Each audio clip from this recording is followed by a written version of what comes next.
Israel versus Iran war. ఈ కాన్ఫ్లిక్ట్లో గ్లోబల్గా దీని యొక్క ఇంపాక్ట్ అనేది ఏ విధంగా ఉంటుంది అండ్ ఆల్సో ఇండియా పైన పర్టికులర్గా ఈ యొక్క వార్ ఇంపాక్ట్ అనేది ఏ విధంగా ఉంటుందో ఈ వీడియోలో చూద్దాం. You see Iran has 3 powers. ఒకటి ఆయిల్. వరల్డ్లోనే లార్జెస్ట్ ప్రూవన్ ఆయిల్ రిజర్వ్స్లో ఫస్ట్ ప్లేస్లో వెనెజులా ఉంది. Around 303 billion barrels proven oil reserves అనేది ఉంది. సెకండ్ ప్లేస్లో సౌదీ అరేబియా ఉంది. సౌదీ అరేబియా దగ్గర అరౌండ్ 267 బిలియన్ బ్యారెల్స్ ఉంది. అండ్ నెక్స్ట్ థర్డ్ ప్లేస్లో ఇరాన్ ఉంది. ఇరాన్ దగ్గర 208 బిలియన్ బ్యారెల్స్ ఉంది. సో మిడిల్ ఈస్టర్న్ కంట్రీస్లోనే ఇరాన్ అనేది చాలా చాలా ఇంపార్టెంట్. అండ్ నెక్స్ట్ ఇరాన్ దగ్గర ఇంకొక సూపర్ పవర్ ఉంది, అదే లిక్విఫైడ్ న్యాచురల్ గ్యాస్ LNG. వరల్డ్లోనే రష్యా తర్వాత సెకండ్ ప్లేస్లో ఇరాన్ ఉంది ఈ లిక్విఫైడ్ న్యాచురల్ గ్యాస్లో. And third super power Iran has control of Strait of Hormuz. ఈ స్ట్రైట్ ఆఫ్ హార్మజ్ అనేది ఒక చిన్న water body. It connects Persian గల్ఫ్కి, Gulf of Oman and Arabian సీకి మధ్యలో ఒక చిన్న కనెక్టింగ్ పాయింట్ లాగా ఉంటుంది. ఇది ఒక చోక్ పాయింట్. ఈ చోక్ పాయింట్ దగ్గర నుంచి మిడిల్ ఈస్టర్న్ కంట్రీస్లో నుంచి ఆయిల్ అనేది ఎక్స్పోర్ట్ అండ్ ఇంపోర్ట్ అవుతూ ఉంటుంది. ఒకవేళ ఇప్పుడు ఈ యొక్క స్ట్రైట్ ఆఫ్ హార్మజ్ని క్లోజ్ చేసేసిందంటే అప్పుడు ఆటోమేటిక్గా గ్లోబల్ ఆయిల్ ప్రైసెస్ ఇంక్రీజ్ అవుతాయి. యాజ్ ఆఫ్ నౌ ఈ 3 సూపర్ పవర్స్ ఉన్నాయి ఇరాన్ చేతిలో. ఇంకొక సూపర్ పవరే న్యూక్లియర్ వెపన్ని తయారు చేసుకోవడం. ఈ న్యూక్లియర్ వెపన్ కానీ ఒకవేళ రెడీ చేసింది అంటే అప్పుడు ఇరాన్ అనేది ఎవరు చెప్పినా వినదు. That is the main reason USA Iran పైన అటాక్ చేయడం. సో ఈ యొక్క డీటెయిల్స్ అన్నీ కూడా మనం లాస్ట్ వీడియోస్లో చూసుకున్నాం. అండ్ ఈ వీడియోలో ఈ యొక్క వార్ ఇంపాక్ట్ అనేది గ్లోబల్గా ఏ విధంగా ఇంపాక్ట్ చూపిస్తుంది.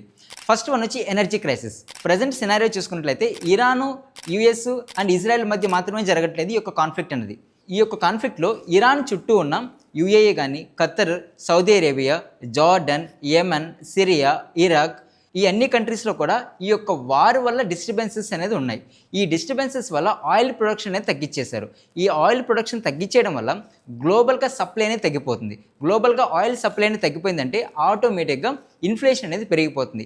ఎకనామిక్ గ్రోత్ అనేది స్లో అయిపోతుంది. అండ్ వన్స్ ఇరాన్ అనేది స్ట్రైట్ ఆఫ్ హార్మజ్ని కానీ క్లోజ్ చేసేసిందంటే ప్రపంచంలోనే 20% of the imports and exports అన్నీ కూడా ఈ చోక్ పాయింట్ నుంచే ఉంటుంది.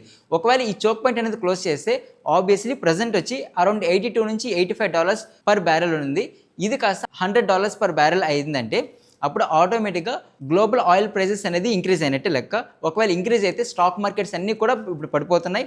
అండ్ ఆల్సో ఇన్ఫ్లేషన్ అనేది పెరిగిపోతుంది. ఇన్ఫ్లేషన్ పెరిగిపోయిందంటే ఆటోమేటిక్గా గ్రోత్ అనేది తగ్గిపోతుంది. నెంబర్ 1. అండ్ ట్రేడ్ అనేది కూడా ఇక్కడ చాలా ఇంపార్టెంట్. ఒక్కసారి ఎప్పుడైతే ఈ యొక్క వార్ అనేది స్టార్ట్ అయిందో అప్పటి నుంచి మోర్ దెన్ 12,000 ఫ్లైట్స్ అనేది స్టాప్ అయిపోయినాయి. అండ్ అన్నీ కూడా రీరూట్ చేయాల్సి వస్తుంది. అండ్ వాటి యొక్క కాస్ట్ అనేది కూడా ఇంక్రీజ్ అయిపోయింది. సో ఇంతకు ముందు వరకు యూరోప్ నుంచి ఇండియాకి రావాలనుకుంటే, యూరోప్ నుంచి వేరే కంట్రీస్కి వెళ్ళాలనుకుంటే యూరోప్ నుంచి దుబాయ్కి వస్తుంది, దుబాయ్ నుంచి వేరే అదర్ డెస్టినేషన్స్కి వెళ్తుంది. ఇప్పుడు యూరోప్ నుంచి డైరెక్ట్గా వెళ్ళాలంటే ప్రైజెస్ అనేది ఒక్కొక్క ticket price more than 2 to 3 lakhs ఉంది. అండ్ ఎప్పటి నుంచో Dubai is the safest place అంటాం. అండ్ ఇప్పుడు ఆ దుబాయ్ కూడా అండర్ అటాక్లో ఉంది.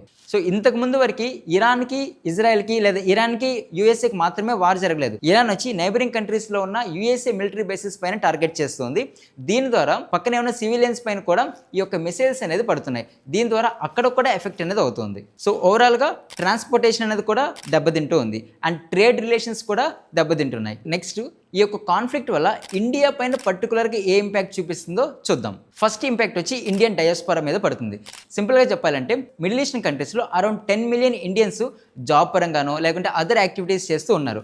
వాళ్ళందరి యొక్క లైఫ్స్ అనేది కూడా ఇప్పుడు డేంజర్గా మారింది. మిడిల్ ఈస్టర్న్ కంట్రీస్ నుంచి ఇండియాకి వచ్చే రెమిటెన్సెస్ కూడా తగ్గిపోతాయి. అండ్ ఇప్పుడు మన ఇండియా పైన కూడా దీని యొక్క ప్రెషర్ అనేది ఇంక్రీజ్ అవుతుంది. ఎందుకంటే మన ఇండియన్స్ని అక్కడ నుంచి తీసుకురావడం అన్నది. నెక్స్ట్ ఇంపార్టెంట్ వన్ వచ్చి ఆయిల్ ప్రైసెస్. మన ఇండియా 80 to 90% ఆఫ్ ఆయిల్ని మిడిల్ ఈస్టర్న్ కంట్రీస్ నుంచే తీసుకుంటుంది. అండ్ పర్టికులర్గా స్టేట్ ఆఫ్ హార్మజ్ గుండా 55% వచ్చి ఆయిల్ మన ఇండియాకి రీచ్ అవుతుంది. అండ్ ఇప్పుడు ఈ మిడిల్ ఈస్టర్న్ కంట్రీస్ నుంచి ఈ యొక్క డిపెండెన్సీ అనేది ఇంక్రీజ్ అవ్వడం వల్ల ఈ కాన్ఫ్లిక్ట్ వల్ల మన ఇండియాకి ఆయిల్ రిజర్వ్స్ పైన చాలా ఎఫెక్ట్ అనేది పడుతుంది. యాజ్ ఆఫ్ నౌ ఇండియా దగ్గర 70 to 75 days వరకు ఆయిల్ రిజర్వ్స్ స్టేబుల్ గానే ఉంది. అండ్ ఈ ఆయిల్ ప్రైసెస్ కానీ ఒకవేళ ఇంక్రీజ్ అయినాయి అంటే దీని యొక్క ఇంపాక్ట్ అనేది ఇండియా పైన డైరెక్ట్ గా పడుతుంది. For example present $82 to $85 per barrel ఉంది కాస్త $100 రీచ్ అయిందంటే ఈ $10 మార్జిన్ అనేది ఇండియా పైన యాన్యువల్గా $13 to $14 బిలియన్ ఎక్స్ట్రాగా మన బిల్ అనేది అవుతుంది. సో దీని ద్వారా మన కరెంట్ అకౌంట్ డెఫిసిట్ అనేది ఇంక్రీజ్ అవుతుంది. అండ్ మన యొక్క రూపీ యొక్క వాల్యూ కూడా వీకెన్ అయిపోతుంది.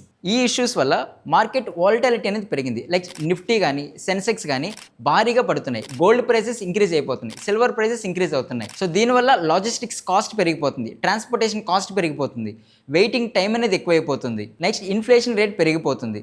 ఆటోమేటిక్గా మనకి ఎకనామిక్ గ్రోత్ అనేది కూడా స్లో అయిపోతుంది. అండ్ మన ఇండియాకి ఆల్టర్నేటివ్గా చూసుకున్నట్లయితే ఏదైతే రష్యా దగ్గర నుంచి లేకుంటే అదర్ కంట్రీస్ నుంచి ఇప్పుడు ఆయిల్ని మనం ఇంపోర్ట్ చేసుకోవాల్సి వస్తుంది. అండ్ మనకు ఆల్రెడీ తెలిసిందే, మనం రష్యా నుంచి ఆయిల్ ఇంపోర్ట్ చేసుకున్నందుకే యూఎస్ఏ మన పైన ఎక్కువ ఎకనామిక్ శాంక్షన్స్ అనేది వేస్తుంది. సో అగైన్ ఈ యొక్క బర్డెన్ అనేది కూడా ఇండియా పైన పడుతుంది. ట్రేడ్ విషయానికి వచ్చేటప్పటికి మన ఇండియా మిడిల్ ఈస్టర్న్ కంట్రీస్కి electronics, textiles, agriculture products like rice కానీ ఇవన్నీ పంపిస్తుంది. ఈ సప్లై చైన్ కూడా డిస్రప్ట్ అవుతుంది. డిప్లొమాటిక్ రిలేషన్స్లో ఇండియా యొక్క చాయిస్ అనేది ఇక్కడ చాలా చాలా స్ట్రాటజిక్గా ఉండబోతుంది. ఎందుకంటే ఈ యొక్క కాన్ఫ్లిక్ట్లో యూఎస్, ఇజ్రాయెల్, ఇరాన్ ఈ మూడు ఇన్వాల్వ్ అయినాయి. యూఎస్ వచ్చి డిఫెన్స్ స్ట్రాటజిక్ పార్ట్నర్. మనం ఓన్లీ యూఎస్కి సపోర్ట్ చేయలేం. చాలా డిఫెన్స్ టెక్నాలజీలో ఇజ్రాయెల్ యొక్క పాత్ర అనేది ఉంది. సో ఇజ్రాయెల్కి మనం డైరెక్ట్గా సపోర్ట్ చేయలేం. అండ్ ఇరాన్ వచ్చి మనకి ఆయిల్ సప్లైస్లో, లాజిస్టిక్ సప్లైలో, అదేవిధంగా మన యొక్క డ్రీమ్ ప్రాజెక్ట్ అయిన ఐమెక్కి కూడా ఈ యొక్క ఇరాన్ అనేది ఇంపార్టెంట్. సో ఇరాన్ని ప్రాపర్గా సపోర్ట్ చేయలేం, అలాగనేసి వీటికి అపోజ్ చేయలేం.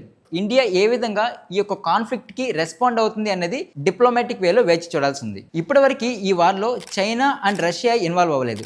ఒకవేళ చైనా అండ్ రష్యా కానీ ఇన్వాల్వ్ అయిందంటే అప్పుడు ఈ యొక్క వార్ అవుట్పుట్ అనేది ఇంకా ఎక్కువ అవుతుంది. For more such interesting videos please do subscribe to Harikatha times. మరొక ఇంపార్టెంట్ వీడియోతో మళ్ళీ కలుద్దాం. అప్పటి వరకు నమస్కారం.